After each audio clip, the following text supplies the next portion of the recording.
Ah, on a interdit, M6, ils ont interdit à Hanouna d'inviter des politiques et de parler politique. Ça veut dire à droite, tellement, tellement il dit de la merde et il nique le combat, ils lui ont dit ne parle pas s'il te plaît.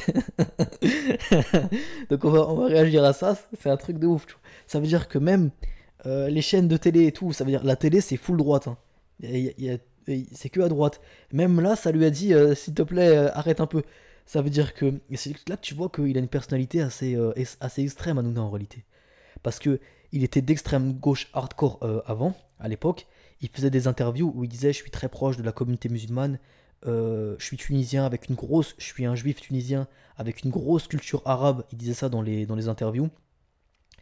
Il se déclarait jamais français, vraiment il revendiquait l'identité tunisienne qu'il avait de par ses origines tunisiennes séfarades.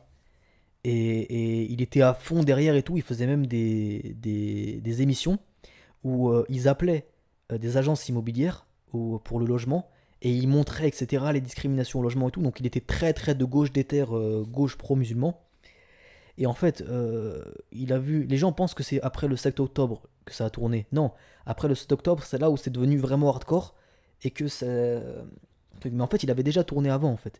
Il avait tourné avant parce qu'en fait, il a vu le temps, il a vu le vent tourner en fait. Parce qu'en fait, il faut savoir que avant tout le monde était de gauche et maintenant tout le monde est de droite. C'est plus ou moins ça la politique.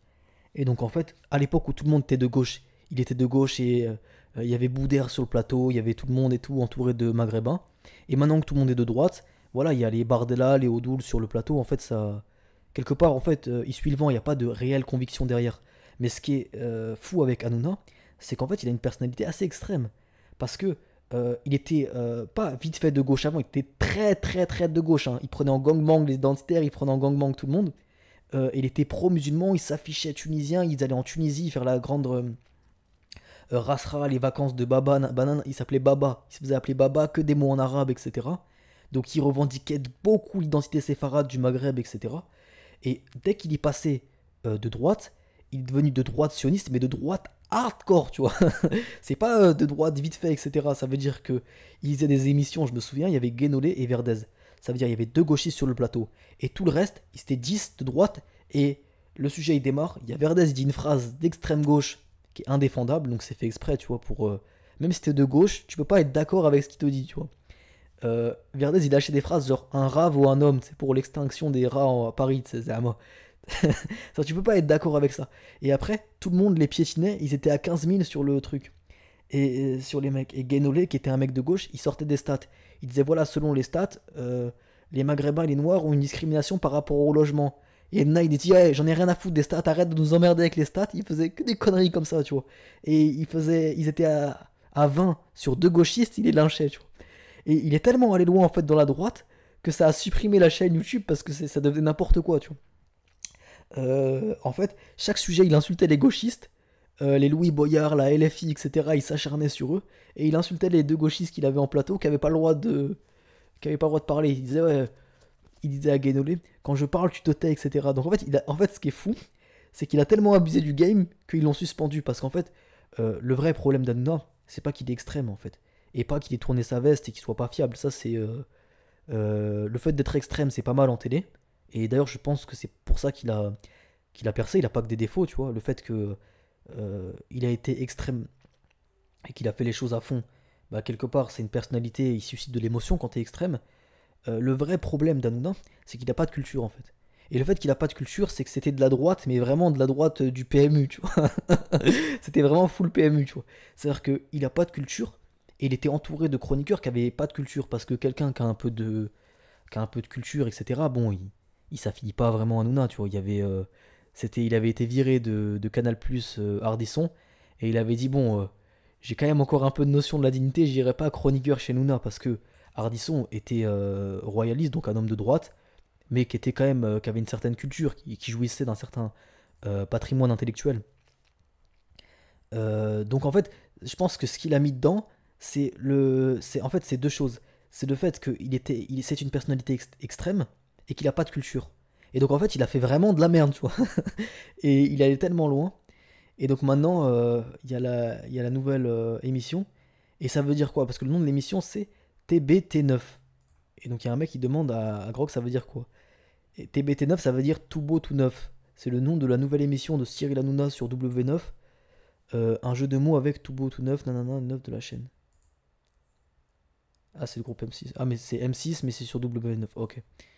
Euh, Quand est-ce que les gens vont comprendre que la liberté d'expression a des limites, la diffamation, les fakes, le racisme, l'homophobie, c'est interdit. Et c'est exactement pour ça que Cyril Hanouna est censuré maintenant.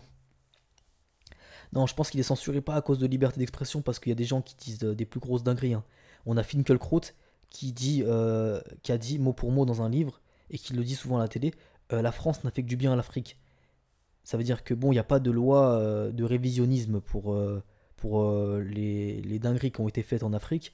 Mais si tu dis ça, si tu dis l'Allemagne n'a fait que du bien pendant les camps à Auschwitz, bon, c'est un raz-de-marée, donc lui, truc.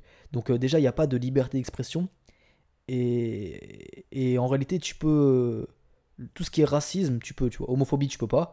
Mais racisme, diffamation fake, c'est la base. Ça veut dire des trucs sans source et insulter l'ethnie des gens, ça passe crème. Il y a un mec là, récemment, il a quand même dit, suite à la mort de Jean-Paul Manov, paix à son âme, il a dit non, mais la Hagra, donc lui il a dit Agra, c'est propre à la culture maghrébine, etc. Et le mec vient et te dit ça à la télé normale. Alors que ça n'a aucun sens, tu vois. Et il dit, ouais, voilà, cette pratique de l'humiliation, c'est la culture maghrébine. Ça veut dire que le mec, il croit que, euh, je sais pas, pendant les kermesses en Algérie, au Maroc, pendant les kermesses, allez, maintenant c'est l'heure de notre patrimoine culturel, la hagra. On prend un mec, on le hagara. Mais le mec, il sait que c'est faux. Le mec qui dit ça, c'est tellement absurde, tu vois. Mais en fait, moi, ce qui me choque, c'est pas que lui, il dise un truc qui est faux ou qu'il mente. Ce qui me choque, c'est qu'il n'y ait pas de sanction. Tu peux venir et dire que il y a des gens, il y a des peuples, leur culture c'est l'humiliation, et dire ça à la télé et ça passe normal, tu vois. C'est un truc de ouf. Il y a une femme, une vieille cette fois-ci, qui avait dit voilà, les Maghrébins, les Nord-Africains, donc là ça englobe aussi l'Égypte, du coup, Nord-Africains, ils ont la culture de la lame. Et en gros, elle est en train de t'expliquer que c'est des peuples qui mettent des coups de couteau. Et c'est normal en fait. Et tu te doutes bien que si on cite d'autres ethnies que Maghreb, Afrique, ou ouais, Maghreb, Afrique, Turquie, Tchétchénie, là ça tu peux, tu vois. Mais et que tu parles de culture de la lame et que tu insinues qu'en fait c'est des mecs qui mettent des coups de couteau dans leur culture, il va y avoir un problème en fait. Et c'est normal qu'il y ait un problème. Ce qui est pas normal, c'est qu'il n'y ait pas de problème quand ce soit le sujet de l'Afrique en fait. Donc ça résume encore à des nouilles dans le slip, des blagues homophobes, mettre son visage dans le cul d'un chien, insulter invités et chroniqueurs, embrasser des femmes sur les... Ok. Sans leur consentement, parce que le seul problème de Hanouna c'était la politique. Quel intérêt de cette émission au juste? Ah ouais, c'était quoi le but de l'émission? Faire chier les gens? Nanana. Alors, l'émission Tout Beau Tout Neuf est un talk show quotidien de divertissement sur W9 dès le 1er septembre à 18h45. Elle propose humour, actualité légère, chronique et happening avec d'anciens chroniqueurs pour 3 heures d'énergie positive sans débat politique ou polémique comme imposé par M6. L'intérêt, un format plus apaisé pour attirer un large public sans controverse. Je pense que ça va être l'inverse, hein. Je pense que s'il n'y a pas de polémique et de politique, qu'est-ce qu'on va se faire chier? Enfin, comment tu vas regarder 3 heures de happening, voilà, salut les anciens chroniqueurs, avec Hanouna qui fait des blagues alors que Hanouna n'a jamais été drôle. Il fait des blagues et je sais pas si certains ont regardé son émission, moi j'étais toujours étonné par son émission. Il fait une blague, et même lui il rigole pas à sa blague, alors que logiquement quand tu fais une blague qui est drôle, t'es mort de rire à ta propre blague. Même lui il rigole pas, et t'as les chroniqueurs, ils rigolent, et d'un coup ils s'arrêtent note, haha, et c'est fini. Ça veut dire que il n'y a pas plus rire forcé en fait. Il fait une blague, tout le monde de merde, tout le monde rigole, il a pas de culture, il est extrême, c'était n'importe quoi l'émission en réalité. Mais ce qui était bien, parce que faut être honnête, moi je suis honnête, ce qui était bien c'était les polémiques, tu vois. Genre au moins tu manges bien, tu vois. Tu sais que tu vas te mettre bien quoi. Bref, like, abonne-toi, partage, ciao.